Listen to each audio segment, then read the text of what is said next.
Whew, we are finally back on two wheels. Just got the bike out of the shop. As you guys know, we were having some clutch issues with the Harley Sportster. I'm going to tell you guys what all happened to it, what we got it fixed up. Back on the road. Stay tuned.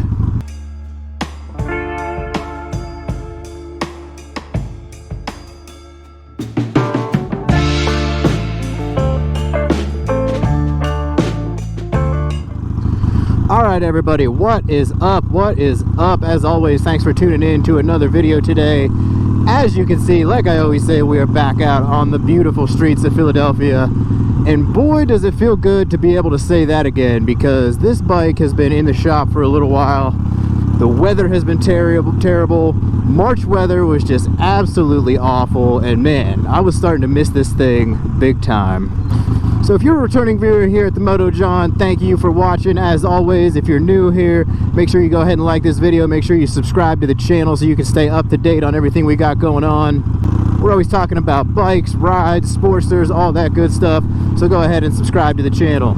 So the last time you guys saw me on this bike, we were headed to the shop to get some general maintenance done and get an in-depth look at the clutch. As you guys know, I've been having a little bit of clutch issue for a while. Finally getting this thing checked out and looked at.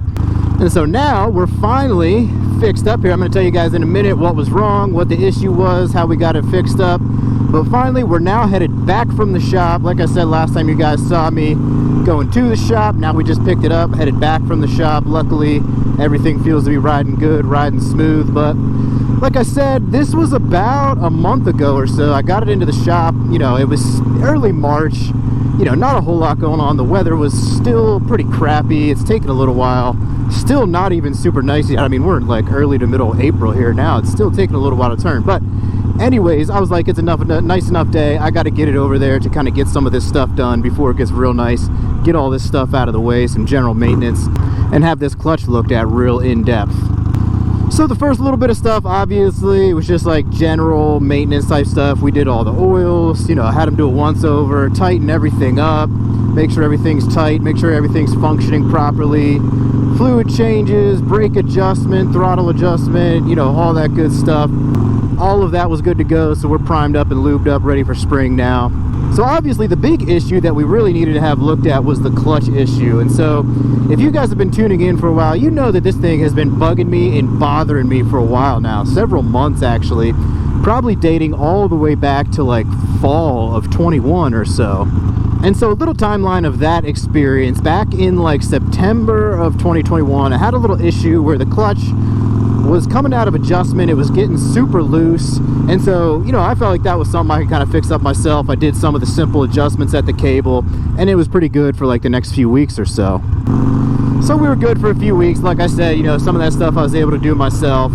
So then eventually it keeps coming back, like more and more, like I'm having the cable issue, and then all of a sudden I'm having like a getting into neutral issue. Like I can't get into neutral, and then it's like shifting super clunky, and then it starts to get real bad where it's just starting to like rev out in gear when I'm trying to accelerate. You know, I'm starting, stopping, and going. I'm accelerating through the gears, and it's just revving out while I'm trying to accelerate, like it's in neutral or something.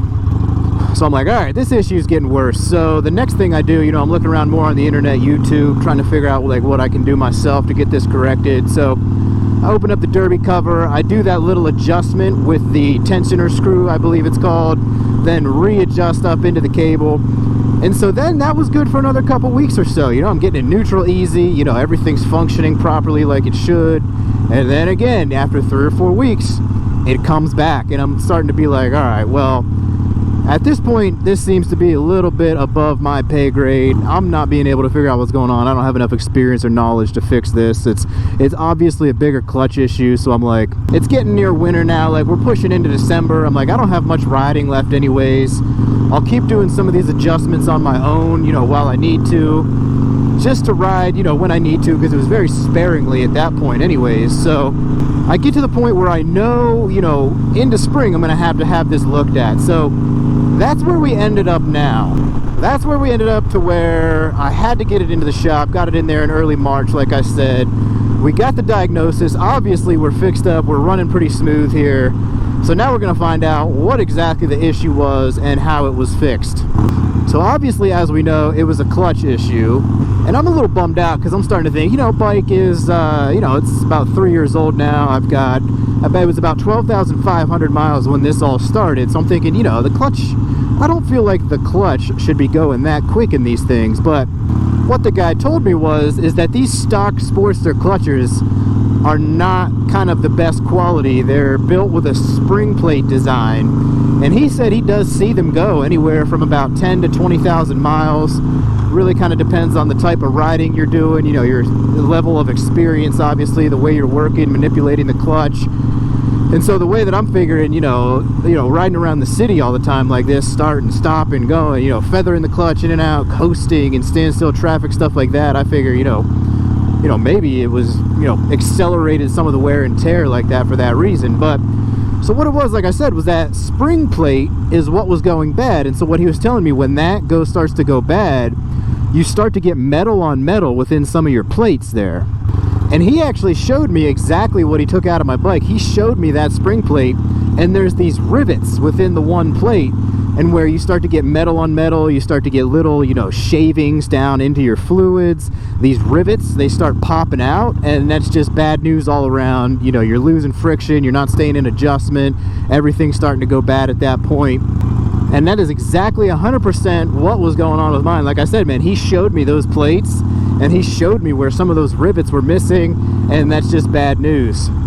And so now for the fix, he said he could have replaced it with another spring plate, obviously, like Harley does with those stock ones, but he said the better option is actually to do a different clutch pack that comes with extra clutch plates that actually take place of the spring plate. And so he ended up putting that in there like he was telling me. So instead of the spring plate mechanism, there's 3 extra additional plates in there that are then taking up the room and the space of what the spring plate was previously doing. He said this is a much better option, a much better mechanism to kind of keep a better clutch long term. So my thought was like, yeah, obviously, you know, do whatever's better. Get this stock crap out of here, whatever this stock stuff is for Harley. I'm hoping to get another, like, you know, maybe 15, 20,000 out of what we have just replaced in here now. And so it's funny, I actually got to give some of you guys a shout out there, because I'm pretty sure some of you told me this in the comments. You said, you know, it's probably the spring plate, or I'm sure I even heard it referred to as the grenade plate, because once that thing goes bad, it can kind of blow up shards all over the place into your primary and your fluid and stuff. And that's exactly what was happening. Not to like an extreme extent, I guess he said, but there was definitely metal flakes, metal shards in there. Like I said, those brass rivets were missing. And I know there's a couple of you out there that actually called that. That was your call, so that's kudos to you guys. I'm curious if anyone has had this issue so far. Like I said, a couple of you diagnosed it down in the comments, so I think you might have had the same issue. But let me know down in the comments if you guys have ever had this issue, if you've had some clutch work done on your Sportsters. Hoping this is the last time that I'll have to have it done for a while, that's for sure. It costs a pretty penny. But man, I am thankful now to have this thing fixed up. Perfect timing. We got the sun out here in Philly, a little cloudy. Had to get out, go pick the bike up from the shop. I am so excited to be back on 2 wheels with a good functioning bike. We've been out on a couple miles now so far, so it really feels good. It feels really back to normal. I mean, it's pulling out of first gear really well. I'm accelerating through the gears really well, stopping and starting. I mean, all of that was just very sketchy when this thing was going bad before it was replaced. The scariest part too that I would have to say is, like, man, when you're in and out of this traffic like this and you're trying to accelerate and this thing's not doing what you're expecting it to do, you're hitting the throttle and you're trying to juke and jive in and out of traffic and do what you got to do to stay safe, man, when the bike doesn't respond the way you expect it to, that definitely gets a little scary. So yeah, it is good to be back out, just taking a quick little ride now, you know, through town, nothing too crazy. I think my next couple rides will also be, you know, just close, short stuff, get my bearings back underneath me after kind of not riding much for winter. I do notice that it takes a minute or two to kind of like get some of that awareness, some of your skills back over winter. If you hadn't ridden for a little bit, you got to get comfortable getting back out there. But within a couple weeks, I'll just be scooting around town, and then we'll be getting out far on some longer rides and stuff like that I want to get into and get playing this year. So yeah, that's, like I said, man, I'm excited to be back on the road. That's the story of the clutch saga. I've made several videos on it now. You guys have heard me talk about it quite a bit, but the clutch problem is now resolved. We got some extra clutch plates in there.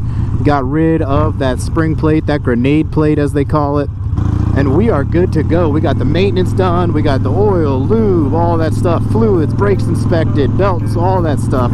Everything's tightened up. We are ready to roll with a fresh clutch, fresh year coming up. We're gonna have some good rides, good stuff going on in 2022. So thanks again, as always, for riding along with me. Thanks for hanging in with me through these clutch issues. I'm glad we got that finally fixed up.